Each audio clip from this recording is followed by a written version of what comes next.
I was also going to go through Atari getting involved. So Atari releasing their own tokens. What? So let's kind of go through that little announcement. An announcement. So we got Atari, we have Square Enix, and then we have Formula One. So let's kind of go through. Animoca Brands secures funding from gaming giant Square Enix and others to develop the sandbox. So we know the sandbox are kind of like the Minecraft on the NFT world. So it's kind of like trying to decentralize the whole process in the sense of you have ownership of your assets. You can create things. You can sell them on a marketplace. You can buy and sell tokens. You can make games on your land. You can, um, you know, drag and drop flying dragons. I'm assuming in the future, and kind of push this sort of I guess, economy on Minecraft. So it's more not just a hobby, but it's a way of kind of gamifying the product. It's kind of like similar play to Decentraland and other digital land projects. It's like a massive world where you can own digital pieces of land and then hopefully build on them. I think they've got an advantage. I've never really played with the builder, but I know that crypto voxels and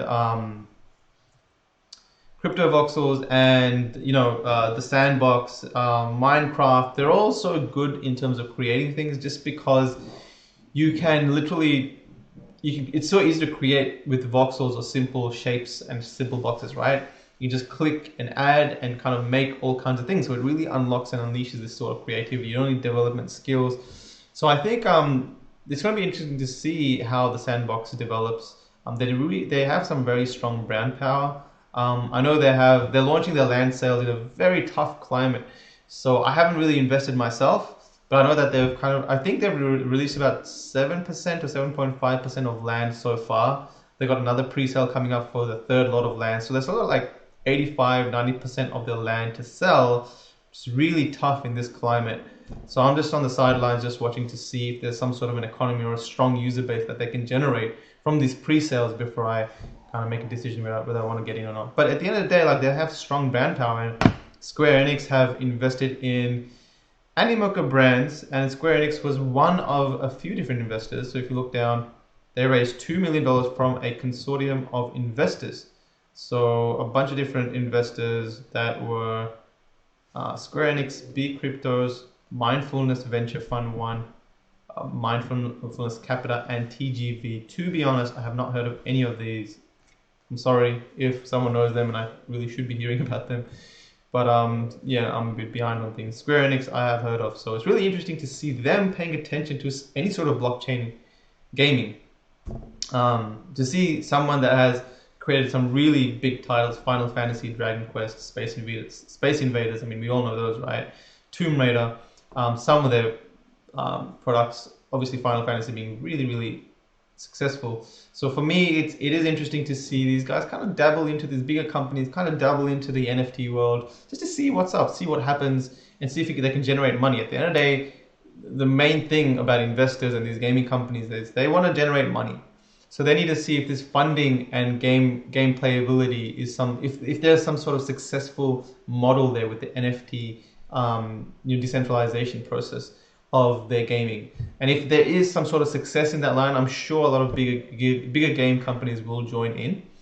I think the hurdles right now is the onboarding. It's not very easy to explain to a completely new crypto user that you have to buy Bitcoin, turn that Bitcoin to Ethereum, send that Ethereum to a MetaMask, manage your NFT securities, keep your, your seed phrases and your passkey safe, and all those things just to freaking play a game. For someone that's not very tech savvy, they don't want to deal with all that stuff. They'd rather buy things from a centralized company and get involved straight from a credit card. So I'm hoping there's some sort of an on-ramp. We can't decentralizing everything is just going to slow everything down. I think there needs to be some sort of easing into that process of decentralization. So yeah, it's great to have these NFTs and holding your own assets and stuff, but at the end of the day, the majority of people aren't going to get involved that way. It's just similar to Bitcoin. Bitcoin only hit like 20,000 USD because you could buy it from an exchange, right? If my friends and all that had to download a MetaMask and freaking transfer money to there and figure out what to do with the passkey and keep that safe, I'm sure you wouldn't have seen 20,000 USD Bitcoin. So a part of scaling is also trying to make your company or your asset available to the wider market, at least for the time being. So anyway, that's interesting to see that they come in and put their money into the sandbox. Atari, which is another big name, coming in and releasing an ICO token. In fact, it is really weird. They're releasing 2 tokens, and it's for a crypto casino. Like, why? Legendary video game company, the Atari, will conduct an initial coin offering aimed at launching a cryptocurrency casino. So they're launching 2. One's going to be called, if I scroll down here, so the company will also issue Pong token, with Pong being one of the most popular games. So I don't know what the hell they're going to do with these currencies. Are they going to list it on exchanges? They're going to try to list them on exchanges, and we're going to have this fluctuating currencies that we're going to be using within their games, maybe Atari games. Doesn't really make sense, to be honest. I feel like in-game currencies need to have some sort of stability to it, because you just can't focus on creating and playing the game. If your investment's jumping all around the place, you're obviously going to be enticed to sell and jump back in based on the market and the movements, right? So whether your assets go in value or the coin goes in value, USD dollar drops and Aussie dollar goes up, it's all just everywhere. Bitcoin goes up. Like, if you're in this space, it's very difficult to focus on playing and growing these companies or being part of it if your asset worth is just going bonkers. So I'm not really a fan right now of fluctuating currencies, just because you can never know if you're doing well or not. Suddenly your currency could tank and all that hard work could be worth nothing. But yeah, that's really interesting.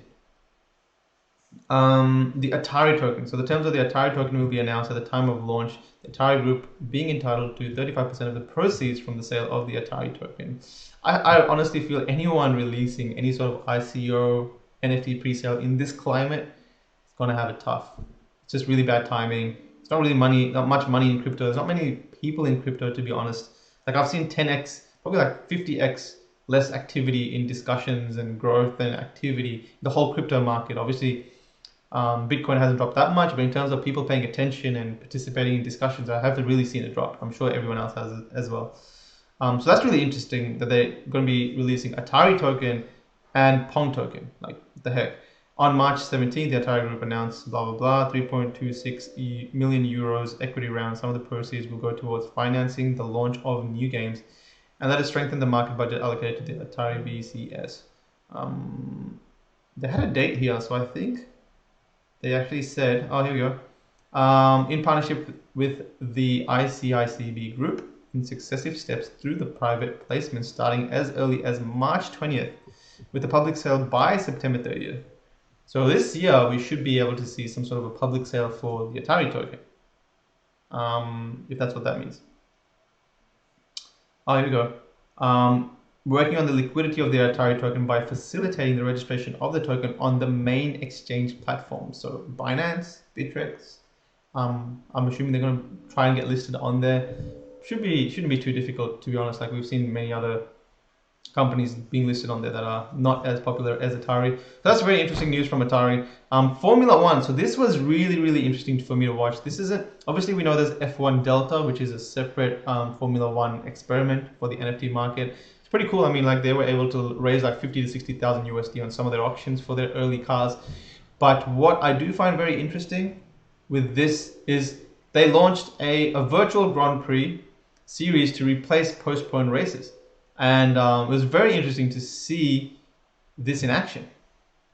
Like, it kind of... So close to touching, I think. He looks to the outside, and then to the that must be. Millimetres apart there as Otto won't be inside. And people are broadcasting it, commenting. Here comes Tonitza through the final corner at the Parabolica. Out onto the start-finish straight again, where the old banking rejoins the road circuit. And Tonitza comes blasting down the start-finish straight, where his rival's going to be. The answer is in front for the moment, but Tonitza's coming at some 210 miles an hour. He's going to get squeezed. So why I think this is interesting is because if you check out like the video and how many people watched it, 1.7 million views, 32,000 likes, 3.6 thousand dislikes. So that sort of ratio is actually very favorable to people actually receiving this in a favorable way. Like, people actually watched this and liked it. That was the most chaotic fundraisers I've ever seen. It's definitely different, but it's promising to see that people and companies are pushing people to go virtual. Like, this is something that I wouldn't have considered them doing for a while. Obviously, esports is finding a very strong footing. Like we have games like League of Legends, Dota, a lot of other really big esports games that are playing online, and it has a massive follower base, right? But now suddenly these bigger companies that have proper sports doing some sort of an online version of them is pretty damn cool. Like imagine NBA having like proper NBA virtual. I really think that's an option, a big option for them to scale. You got the real matches, but then why not have virtual matches as well? Like why wouldn't you do that? You're going to be getting a lot of viewerships, distribution in both. You're going to have marketing and sponsorship opportunities in both. So once people start to go more virtual, guess what? That's going to bring their attention to NFTs, cryptocurrencies, right? Like they're going to understand, yes, this world is going virtual. So interesting for me to see Formula One successfully launching. Like I doubt this would have been planned. They would have had much time to plan this. Suddenly they just put something together and put it out there, and they've had a lot of people watch it. And hopefully, as this continues, this is a really good opening to introduce them to F1 Delta and say, hey, we're having an auction for the top cars that have won, the players, like you can get involved in these games if you want. And especially once VR comes into this and you can actually virtually drive yourself, then it's really pulling all those features away from the physical world and bringing them to virtual. So it's insanely promising to what I think is pretty damn cool to see things going virtual. So these three companies, that's pretty cool what's happening. But even around me, I'm also seeing like my wife, she's forced to work at home. She works for the government in HR, and they're trying to find like a way to do virtual assessments. They have, usually for recruitment every year, they have like 50 to 60 graduate engineers, people that want to work for the government, and then they put them through like an assessment center, and they all do activities together. So now that can't be done. They're trying to find solutions and how to have some sort of a virtual assessment center.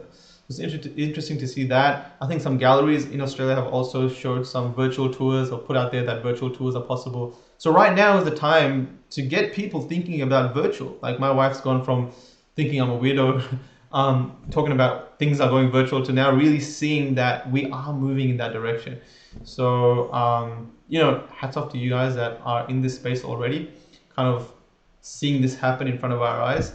The question is, what companies do we start to involve ourselves in? And I think I'm going to follow the momentum personally. I don't usually get involved in pre-sales. I know pre-sales are very hyped, and it's very difficult for companies that launch a pre-sale to continue market momentum and interest 2 to 3 months after a pre-sale. So what I personally do is just wait to see if that momentum keeps up. If it does, I'm sure within those 3 months, people would want to sell, cash out, life circumstances happen. That's where I get involved and negotiate and get those items pretty much the same or sometimes even cheaper than pre-sale prices, or at a very competitive price. At least at that point, I've managed my risk and I know that this game's going to go somewhere. There's enough liquidity there, there's millions of dollars funded, so that I know that my money's safe, that I can bring it back out if I want to. So as we are going to probably see a lot more launches of the NFT space, hopefully we are going to get a big piece of this pie. So that's it, guys. Interesting to see some big companies join in. I'm going to keep putting out content out there, hopefully just to make sure that we're all moving ahead in the NFT space and still being somewhat productive and proactive in this area. So hope you enjoyed it. Let me know if you want me to cover something specific. Let me know in the comments. But yeah, that's it for this video.